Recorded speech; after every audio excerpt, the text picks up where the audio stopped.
Oi, turma! Continuando a nossa revisão, vamos dar uma passadinha nos conteúdos de português, então.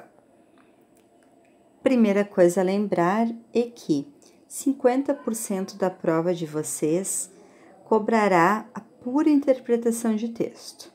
Aquela leitura bem feita do enunciado, a boa divisão dele, vai já sugerir para vocês o que está sendo pedido para ser encontrado no texto. E a resposta, de fato, estará no texto. E o resto da prova, mais ou menos em torno de 50% dela, cobrará, então, outros pontos, como um pouco de gramática, na parte de conjunções, pronomes, funções de linguagem, relação entre textos, o hipertexto, a paródia, né? A literatura, um pouquinho de questão mais formulada de gênero textual, variação linguística, leitura, artes, expressão corporal, ciências e tecnologias. Então, são as outras questões mais formuladas que podem ser cobradas de vocês. Na sequência, lembrem de sempre tentar fazer essa relação da engrenagem. A linguagem que é utilizada, que se liga ao gênero e que passam pelo conhecimento de mundo. Nesse caso aqui, é o conhecimento de vestibular, é o estudo que vocês fizeram daquelas matérias específicas. Bom, o primeiro tipo de texto que vale vocês lembrarem é a notícia. Ela é, então, um texto que busca ser mais expositivo, porque apresenta uma ideia, certo? Ou também descritivo, porque só dá caracterizações. Geralmente tem como objetivo informar, ou seja, a função vai ser focar em um referente e dar informações a respeito. A função é referencial. Terá uma linguagem objetiva e terá essa linguagem do tipo mais próximo ao dicionário, mais dentro da norma culta padrão, utilizando-se então da denotação e não haverá, ou haverá muito pouca, conotação, ou seja, aquele texto mais poético. Certo? Até aí, uma próxima função que a gente pode pensar, e é a mais importante para o Enem, é a função conativa ou apelativa. Então, a gente utiliza esse tipo de linguagem que entrará em textos especialmente publicitários quando a gente deseja provar alguma coisa. E dentro disso não são só textos publicitários, vocês têm que lembrar muito da dissertação que vocês fazem, que tem essa linguagem conativa ou apelativa, claro que em graus diferentes, utilizando estratégias diferentes, mas ambos os textos têm o mesmo objetivo, provar uma ideia. Quando nós falamos de propaganda, provar uma ideia a qualquer custo, mesmo ligando a afetividade do Papai Noel a uma Coca-Cola.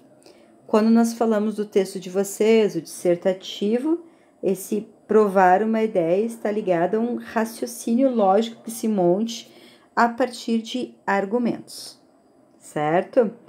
Mas, em geral, quando a gente fala das campanhas e da publicidade, que é um modelo menos convencional para vocês, não esqueçam disso. Pode ser utilizada a linguagem verbal ou não verbal, são textos simples, persuasivos, não há muita explicação, pode ter humor, ironia, verbos utilizados no imperativo, no infinitivo, aquele contato, aquele direcionamento para o você, figuras de linguagem, vícios, porque eles terão licença poética, e cores, imagens, fotografias, tudo que possa ser utilizado para o convencimento. O que mais que nós temos para lembrar? Sobre a história da língua. Então, quando a gente pensa em história da língua, é interessante vocês lembrarem deste nome, língua geral, que foi utilizada enquanto os portugueses estavam colonizando aqui o Brasil, e é uma mistura, então, do português com a língua dos indígenas, especialmente de São Paulo, tá? Depois dessa língua geral, nós tivemos uma lei, então, do Marquês de Pombal, que só se poderia falar português dentro do Brasil, e a partir disso ela foi assumida como norma culta padrão. E todas as variações, em um primeiro momento, não eram bem aceitas. Hoje em dia, a linguística já evoluiu e compreende essas variações como uma riqueza, como uma necessidade para dar conta dos ambientes diferentes, das regiões diferentes, da cultura diferente e rica que nós temos em todo o Brasil. E dentro disso, daí vocês lembram que nós temos muito forte uma variação da sociedade feita por essa cultura, que vem de classes diferentes, de idades diferentes, por termos experiências diferentes, profissões diferentes. Isso vai criando essa variação sociocultural. E que desprezar, rir, comentar, né, ou achar que existe a variação sociocultural em razão de pouca escolaridade seria uma marca do preconceito linguístico. Preconceito linguístico, algo que é bastante condenado já na prova do Enem, tá? Então, sempre evitem aquela resposta que diz que a variação vem da falta de escolaridade. Não é verdade, uma vez que dentro da nossa própria sala de aula nós já temos variação linguística.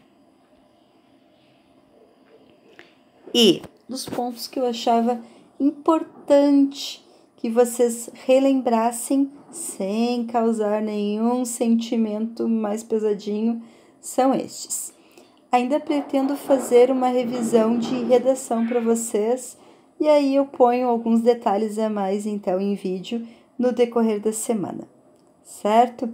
Mais tarde eu mando para vocês uma mensagem falando dos meus sentimentos e dos meus maiores desejos para vocês durante a realização desta prova. Então, até lá, beijos!